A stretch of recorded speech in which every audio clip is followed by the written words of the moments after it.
എല്ലാ കൂട്ടുകാർക്കും knowledge and ക്രിയേറ്റിവിറ്റിയുടെ പുതിയൊരു വീഡിയോയിലേക്ക് സ്വാഗതം. ഇന്ന് നമ്മൾ എക്സാമിന് ഏറ്റവും പ്രധാനപ്പെട്ട ഒരു ടോപ്പിക്കാണ് പഠിക്കാൻ പോകുന്നത്. പുരസ്കാരങ്ങളാണ്, അതും കേരള സാഹിത്യ പുരസ്കാരങ്ങൾ. അപ്പോൾ തന്നെ നിങ്ങൾക്ക് മനസ്സിലായി കാണുമല്ലോ അതിനകത്ത് എത്ര ടോപ്പിക്സ് സബ്ബായിട്ട് വരുന്നുണ്ടെന്ന്. കാരണം കേരള സാഹിത്യ പുരസ്കാരങ്ങൾ എന്ന് പറഞ്ഞാൽ തന്നെ കേരള സാഹിത്യ അക്കാദമി പുരസ്കാരങ്ങളെപ്പറ്റി പഠിക്കണം. വയലാർ അവാർഡുണ്ട്, എഴുത്തച്ഛൻ അവാർഡുണ്ട്, ഓടക്കുഴൽ അവാർഡുണ്ട്, പിന്നെ ബഷീർ അവാർഡ്, മലയാറ്റൂർ അവാർഡ്, അങ്ങനെ പല പല സബ് ടോപ്പിക്സുകളുണ്ട് ഇതിനകത്ത്. അപ്പോൾ നമുക്ക് പെട്ടെന്ന് പഠിച്ചു തുടങ്ങാം. ആദ്യത്തേത് 2024 വയലാർ അവാർഡിന് അർഹനായത്. 2024 വയലാർ അവാർഡിന് അർഹനായത് ആരെന്നാണ് ഉത്തരം. അശോകൻ ചെരുവിലാണ്. അശോകൻ ചെരുവിൽ. പ്രധാനപ്പെട്ട മറ്റൊരു കാര്യം, കൃതിയൂടെ പഠിക്കണം. ഏത് നോവലിനാണ് അദ്ദേഹത്തിന് അവാർഡ് കിട്ടിയത്? കാട്ടൂർ കടവ് എന്ന നോവലിന്. കാട്ടൂർ കടവ്. അടുത്തത് 2023 വയലാർ അവാർഡ് ലഭിച്ചത് ശ്രീകുമാരൻ തമ്പിക്കാണ്. അദ്ദേഹത്തിൻ്റെ ജീവിതം ഒരു പെൻഡുലം എന്ന നോവലിനാണ് അവാർഡ് കിട്ടിയത്. അടുത്തത് 2024 എഴുത്തച്ഛൻ പുരസ്കാരത്തിന് അർഹനായത് ആര്? ഉത്തരം NS മാധവനാണ് എഴുത്തച്ഛൻ പുരസ്കാരത്തിന് അർഹനായത്. എഴുത്തച്ഛൻ പുരസ്കാരത്തിൻ്റെ പ്രത്യേകത എന്താണെന്ന് എല്ലാവർക്കും അറിയാമല്ലോ.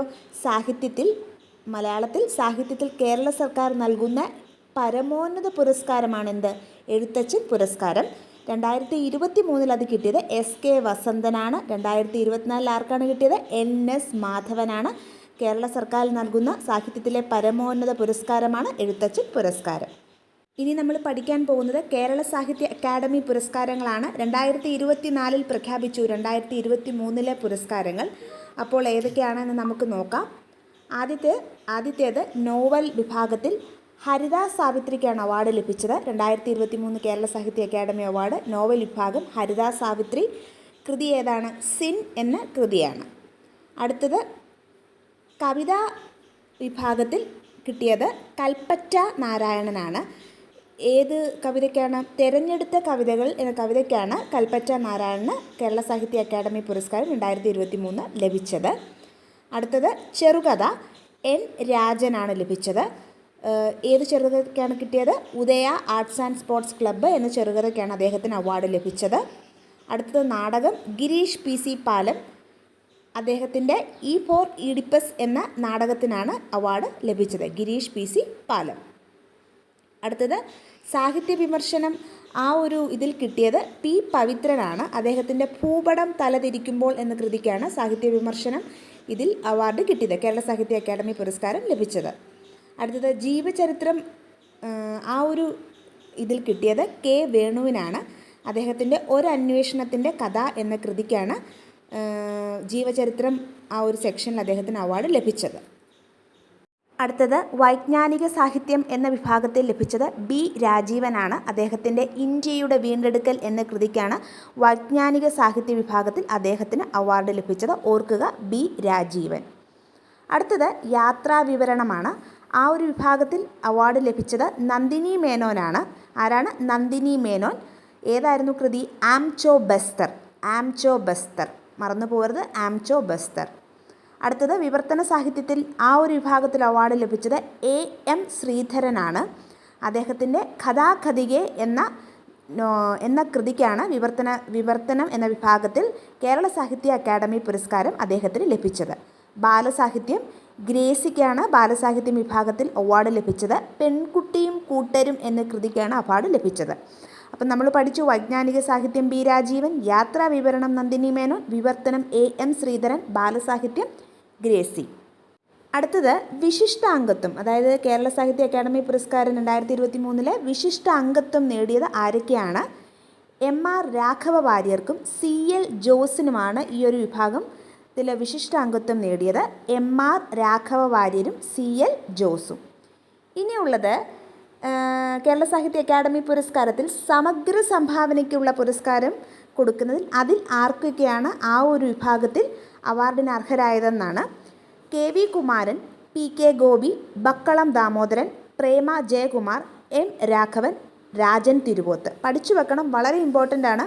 സമഗ്ര സംഭാവനയ്ക്കുള്ള അവാർഡിൻ്റെയൊക്കെ ഇപ്പം ഒരാളുടെ പേരായിട്ടായിരിക്കില്ല ചോദിക്കുന്നത്, നിങ്ങൾക്ക് ഓപ്ഷൻ തരും. ചിലപ്പോൾ അതിൽ നിന്ന് ഒരാളെ മാറ്റാനായിരിക്കും നമുക്ക് തരുന്നത്. അപ്പോൾ ഈ എല്ലാ നെയിംസും പഠിച്ചു വെക്കുക. KV കുമാരൻ, PK ഗോപി, ബക്കളം ദാമോദരൻ, പ്രേമ ജയകുമാർ, M രാഘവൻ, രാജൻ തിരുവോത്ത്. നമ്മൾ വിട്ടുപോയ 2 സെക്ഷൻസ് ഉണ്ട്, വളരെ ഇമ്പോർട്ടൻ്റ് ആണത്. ജീവചരിത്രം വിഭാഗം, അതിൽ K വേണുവിനാണ് അവാർഡ് ലഭിച്ചത്. ഒരന്വേഷണത്തിൻ്റെ കഥ എന്ന കൃതിക്കാണ് അവാർഡ് ലഭിച്ചത്. അടുത്തത് ഹാസ്യസാഹിത്യത്തിൽ സുനീഷ് വാരനാടിനാണ് അവാർഡ് ലഭിച്ചത്. അദ്ദേഹത്തിൻ്റെ വാരനാടൻ കൃതികൾ എന്ന കൃതിക്കാണ് ഹാസ്യസാഹിത്യ വിഭാഗത്തിൽ അദ്ദേഹത്തിന് കേരള സാഹിത്യ അക്കാദമി പുരസ്കാരം ലഭിച്ചത്. അടുത്തത് 2024 പത്മപ്രഭ പുരസ്കാരത്തിന് അർഹനായത് ആര്? 2024 പത്മപ്രഭ പുരസ്കാരത്തിന് അർഹനായത് റഫീഖ് അഹമ്മദാണ്. ഇതേ സെക്ഷനിൽ 2023 അവാർഡ് ലഭിച്ചത് സുഭാഷ് ചന്ദ്രനാണ്. മറക്കരുത്, 2024 പത്മപ്രഭ റഫീഖും 2023 സുഭാഷ് ചന്ദ്രനുമാണ് ലഭിച്ചത്. അടുത്തത് വൈക്കം മുഹമ്മദ് ബഷീർ സ്മാരക ട്രസ്റ്റ് നൽകുന്ന അവാർഡായ ബഷീർ അവാർഡ് 17ാമത് ലഭിച്ചത് ആർക്കാണെന്നാണ്. PN ഗോപികൃഷ്ണനാണ് 17ാമത് ബഷീർ അവാർഡ് ലഭിച്ചത്. അദ്ദേഹത്തിൻ്റെ കവിത മാംസഭോജിയാണ് എന്ന കൃതിക്കാണ് അവാർഡ് ലഭിച്ചത്. അപ്പം ബഷീർ അവാർഡ് ഏർപ്പെടുത്തിയിരിക്കുന്നത് വൈക്കം മുഹമ്മദ് ബഷീർ സ്മാരക ട്രസ്റ്റാണ്. അടുത്തത് 2024 ONV സാഹിത്യ പുരസ്കാരത്തിന് അർഹയായത് ആരെന്നാണ്. പ്രതിഭ റായിയാണ് അർഹയായത്. ഒരു ഒഡിയ എഴുത്തുകാരിയാണ് പ്രതിഭ റായി. അതേപോലെ തന്നെ 2023 ഈ പുരസ്കാരത്തിന് അർഹനായത് C രാധാകൃഷ്ണനാണ്. അടുത്തത് മലയാറ്റൂർ സ്മാരക ട്രസ്റ്റിൻ്റെ 17ാമത് മലയാറ്റൂർ അവാർഡിന് അർഹയായത് ആരെന്നാണ്. 17ാമത് മലയാറ്റൂർ അവാർഡിന് അർഹയായത് സാറ ജോസഫാണ്. കൃതി എസ്തർ. അതേപോലെ തന്നെ 16ാമത് മലയാറ്റൂർ അവാർഡ് ലഭിച്ചത് ബെന്യാമനാണ്. കൃതി നിശബ്ദ സഞ്ചാരങ്ങൾ. 2024 ഓടക്കുഴൽ പുരസ്കാരം ലഭിച്ചത് K അരവിന്ദാക്ഷനാണ്. നോവൽ ഗോപ എന്ന നോവലിനാണ് 2024 ഓടക്കുഴൽ പുരസ്കാരം നേടിയത്. 2023 ഓടക്കുഴൽ പുരസ്കാരം ലഭിച്ചത് PN ഗോപികൃഷ്ണനാണ്. അദ്ദേഹത്തിൻ്റെ കവിത മാംസഭോജിയാണ് എന്ന കൃതിക്കാണ് ലഭിച്ചത്. അടുത്തത് വള്ളത്തോൾ പുരസ്കാരങ്ങളാണ്. പക്ഷേ ഈ പുരസ്കാരം 2019 പ്രഖ്യാപിച്ചതിന് ശേഷം പിന്നീട് പ്രഖ്യാപിച്ചിട്ടില്ല. അപ്പോൾ അവസാനമായി, അതായത് 2019 ഇത് ലഭിച്ചത് പോൾ സക്കറിയായിക്കാണ്. 2018 M മുകുന്ദനുമാണ് വള്ളത്തോൾ പുരസ്കാരം ലഭിച്ചത്. ഓർത്തുവെക്കുക. അടുത്തത് 2024 ഫെഡറൽ ബാങ്ക് സാഹിത്യ പുരസ്കാരത്തിന് അർഹനായത് ആര് എന്നാണ്.